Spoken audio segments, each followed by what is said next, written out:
Hello friends, जय हिंद साथियों। स्वागत है आप सभी का अपने यूट्यूब चैनल एग्जाम दे पीवीटी स्टडी प्लेटफॉर्म में। और आई होप कि आप सब बहुत ही अच्छे होंगे। और आप सबकी दीपावली कैसी गई जल्दी से कमेंट सेक्शन में बताएंगे। और आप सभी को गोवर्धन भैया दूज की हार्दिक शुभकामनाएं। और आज के इस सेशन में आप सभी लोगों के साथ हम यहाँ पर गर्ल्स के क्वेश्चन आंसर को सॉल्व करने वाले हैं। रियल क्वेश्चन पेपर 2023 का जो लड़कियों का है विद्या ज्ञान का, और विद्या ज्ञान का पेपर 3 दिसंबर को, जैसा कि आप सभी को ये बात ज्ञात है पहले से। तो 3 दिसंबर की शानदार तैयारी चल रही है हमारे इस चैनल पर, फ्री में भी तैयारी हो रही है। और साथ ही साथ काफ़ी सारे लोग पेड क्लासेस भी ले रख चुके हैं। तो इस सीरीज में हम यहाँ पर क्वेश्चंस को देखेंगे। और ये गर्ल्स का रियल क्वेश्चन पेपर है, तो लड़कियों के रियल क्वेश्चन पेपर को सॉल्व करेंगे। आइए क्वेश्चन नंबर फर्स्ट को सॉल्व करते हैं। क्या होगा क्वेश्चन का आंसर, आप कमेंट सेक्शन में आंसर करते रहिएगा। निम्नलिखित, देखिए फर्स्ट क्वेश्चन है, निम्नलिखित रेखा आकृतियों में ग्रामीणों को वृत्त के द्वारा, शिक्षित लोगों को त्रिभुज के द्वारा और रोजगार में लगे लोगों को आयत के द्वारा दर्शाया गया है। उन ग्रामीणों की संख्या बताइए जो शिक्षित और रोजगार में भी लगे हैं। देखिए शिक्षित हों और रोजगार हों, तो यानी कौन कौन चाहिए, शिक्षित होना चाहिए, रोजगार में होना चाहिए। शिक्षित लोगों को किस के द्वारा दिखाया गया, शिक्षित दिखाए गए हैं त्रिभुज के अंदर। और रोजगार वाले लोग किस में दिखाए गए हैं, रोजगार को दर्शाया गया है आयत में, ये इस तरह से। अब आपको जो नीचे रेखा चित्र दिया गया, रेखाकृति दी गई है, रेखाओं से बनी आकृति, उसमें ये बताना है जो रोजगार और शिक्षित उन ग्रामीणों की संख्या बतानी है। और ग्रामीणों को किस में दिखाया गया है, ग्रामीणों को देखिए वृत्त में दिखाया गया है। तो उनकी संख्या बतानी है जो शिक्षित हों, रोजगार हों और ग्रामीण हों। ग्रामीणों की संख्या जो शिक्षित और रोजगार में भी लगे हों। तो ये तीनों में होना चाहिए। आंसर कौन सा हो जाएगा ये आपको देखना है। देखिए यहाँ पर अगर हम दो आंसर लेंगे, केवल आयत में है, ये नहीं होगा। और आयत वाला क्या है, केवल रोजगार तो हमें नहीं चाहिए, ये ग्रामीण नहीं है दो। इस प्रकार से अगर हम देखिए यहाँ पर 8 लेते हैं तो ये क्या है, ये केवल और केवल ग्रामीण है, तो ये भी हमें नहीं लेना। हमें क्या, शिक्षित और रोजगार भी होना चाहिए। 9 भी नहीं ले सकते हैं क्योंकि 9 गलत हो जाएगा। 1 को लेंगे तो देखिए जो त्रिभुज में है वो कौन है, शिक्षित है, ग्रामीण नहीं है, इसलिए नहीं लेंगे हम। अब देखिए 6 को अगर हम लेते हैं तो ये क्या है, 6। देखिए कहीं 6 आप अगर देख रहे हैं ध्यान से, नंबर 6 को देखेंगे जो कि आयत के अंदर नहीं आता, और आयत के अंदर नहीं आएगा तो वो रोजगार वाले नहीं हैं। 5 को देखिए, 5 जो है यहाँ पर देखिए त्रिभुज के अंदर नहीं है, त्रिभुज के बाहर है 5, ये वाला 5। तो ये केवल कहाँ है, वृत्त में है और आयत में है। तो ये ग्रामीण और क्या है, आप समझ पा रहे हैं कि रोजगार है, तो ये नहीं चाहिए, हमें शिक्षित भी चाहिए। तो 3 भी गलत हो जाएगा। आंसर यहाँ पर देखिए 7 वाला भी नहीं ले सकते हैं, आप देख सकते हैं।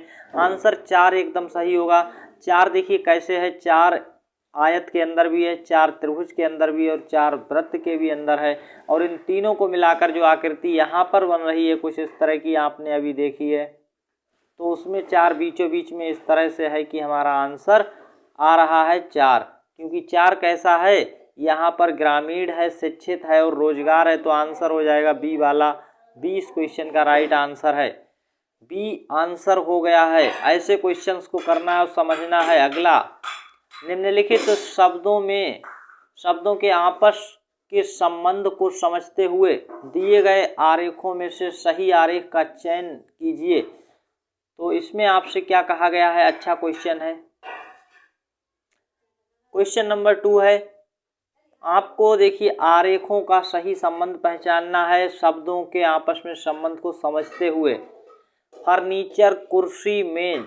देखिए आपको अगर हम बताएं, आपसे हम बोले आलू, तो आपके दिमाग में क्या आ जाएगा, ये कोई फल का नाम तो नहीं है, आलू क्या है, सब्जी का नाम है। ऐसे ही अगर हम यहाँ पर कहेंगे बैंगन, क्या कहेंगे, बैंगन, तो जब हम यहाँ पर बैंगन का नाम लेंगे तो आपके दिमाग में क्या आ जाएगा कि ये भी एक सब्जी है।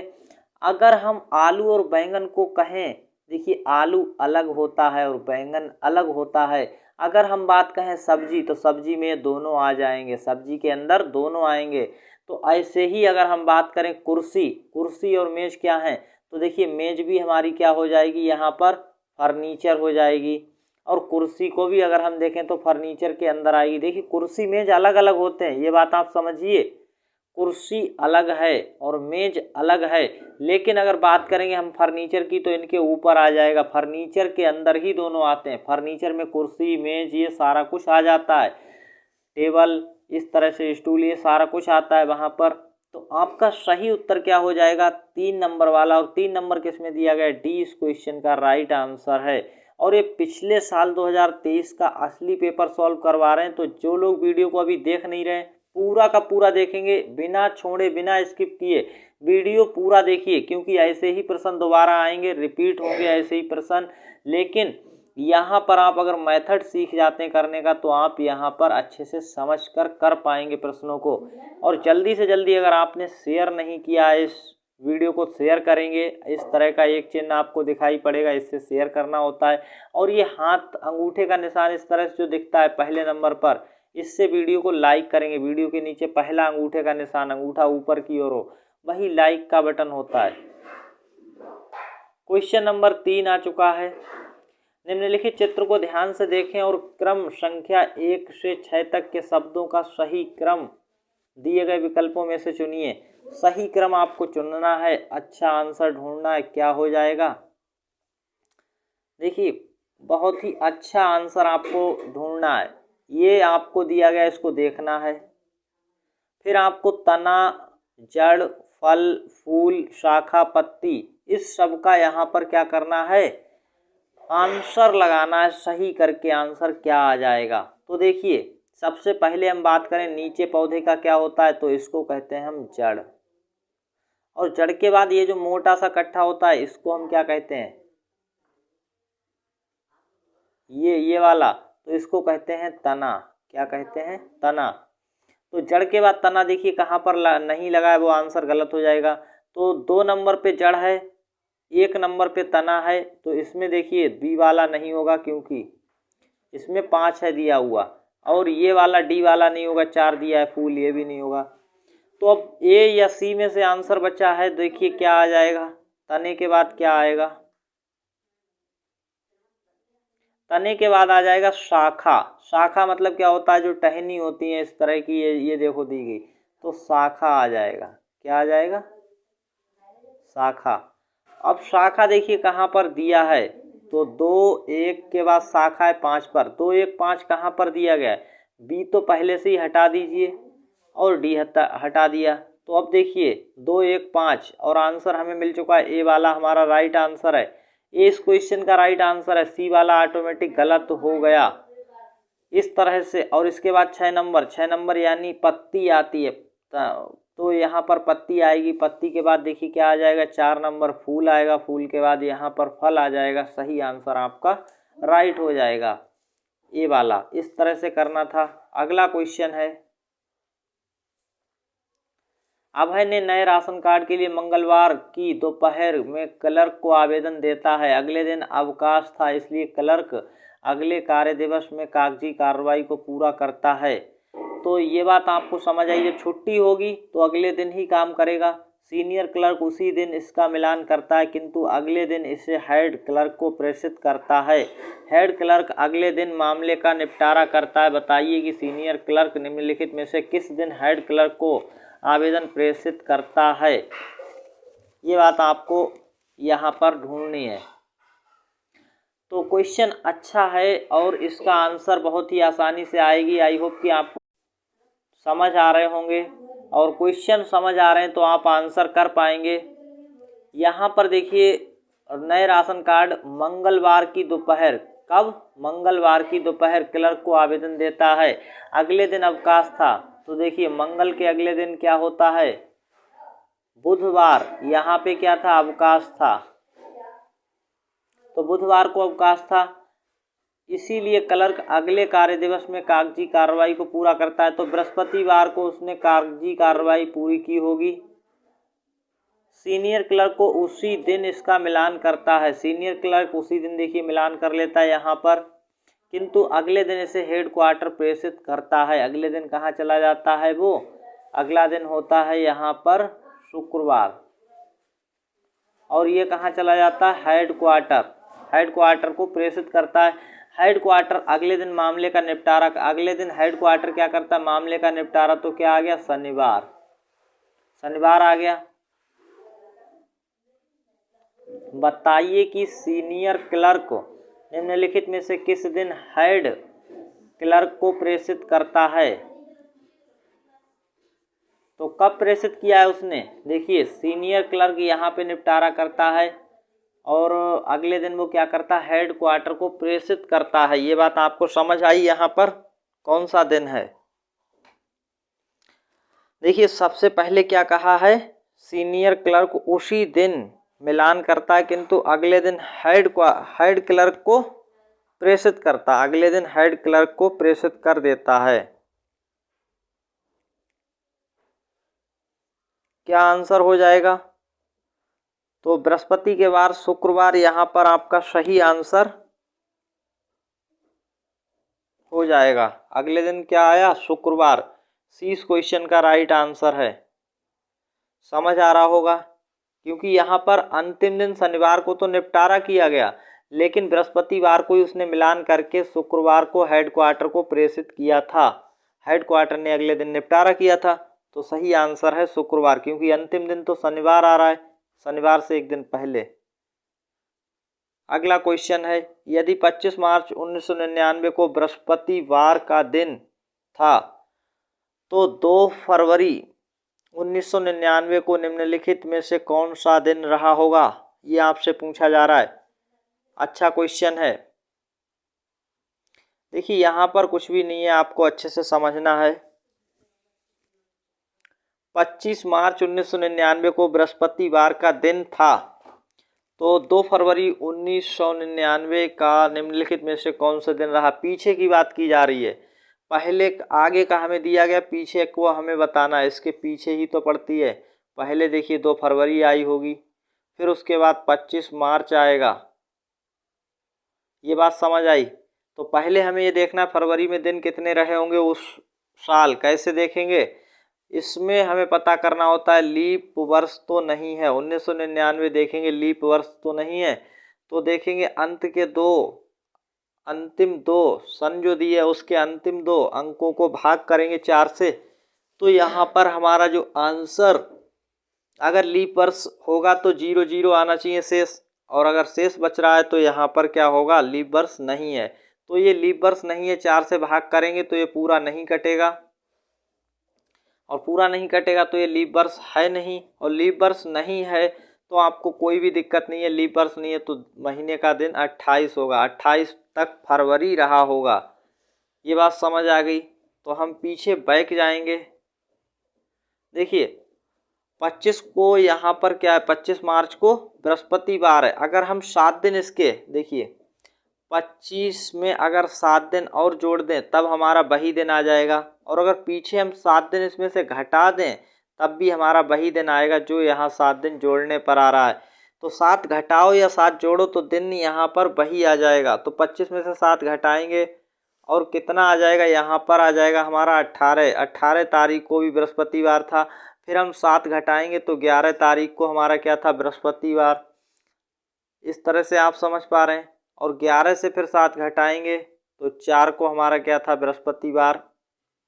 4 मार्च पर बृहस्पतिवार था। इतना समझ आया। 4 मार्च को बृहस्पतिवार, पीछे 7 घटाएंगे आगे 7 बढ़ाएंगे फिर वही दिन आएगा। तो पीछे 4 दिन यहाँ पे घटेंगे, 3 घटाएंगे 28 से तो 25 फरवरी को क्या रहा, फिर से वही हमारा आ गया। और 25 में से फिर 7 घटाएंगे और 7 घटाएंगे 7 घटाएंगे, इस तरह से घटाते हुए जाएंगे। तो जैसे ही 25 में से 7 घटाएंगे तो हमारा 18 आ जाएगा, 18 में से 7 घटाएंगे तो 11 आ जाएगा, और 11 में से 7 घटाएंगे तो 4 बचेगा। 4 फरवरी को क्या होगा हमारा, बृहस्पतिवार होगा।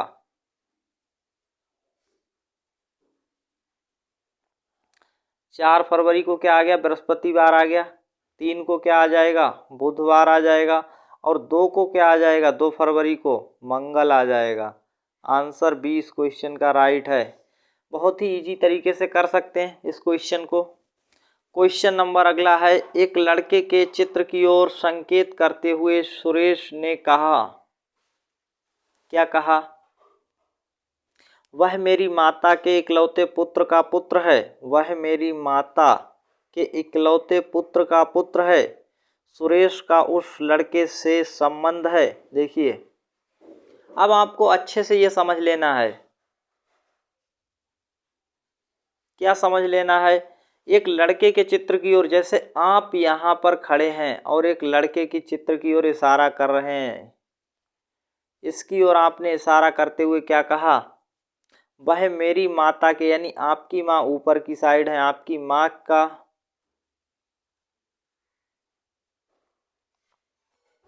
देखिए यहाँ पर क्वेश्चन अच्छा है और आपको समझ भी आ रहा होगा कि आपकी माता, वह मेरी माता, यानी आप जो बात बोल रहे हैं, इशारा कर रहे हैं यहाँ पर एक बच्चे की ओर।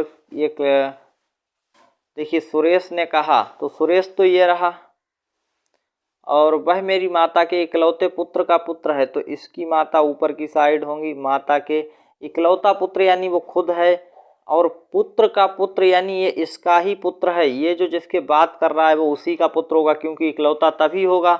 तो सुरेश का उस लड़के से क्या संबंध है? सुरेश उस लड़के का पिता है, क्योंकि वह अपने ही पुत्र की बात कर रहा है। तो संबंध क्या है? पिता का। डी आंसर इस क्वेश्चन का राइट है। इसको अपने ऊपर लेकर समझ सकते हैं बहुत ही आसानी से।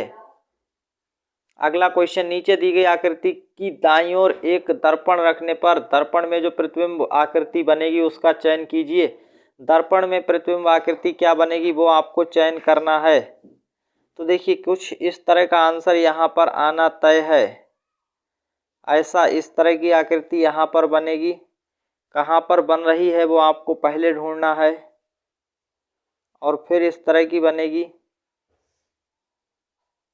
तो हमें लगता है 1 नंबर का आंसर एकदम सही है, 1 नंबर बी वाले में है, तो बी इस क्वेश्चन का राइट आंसर हो जाएगा।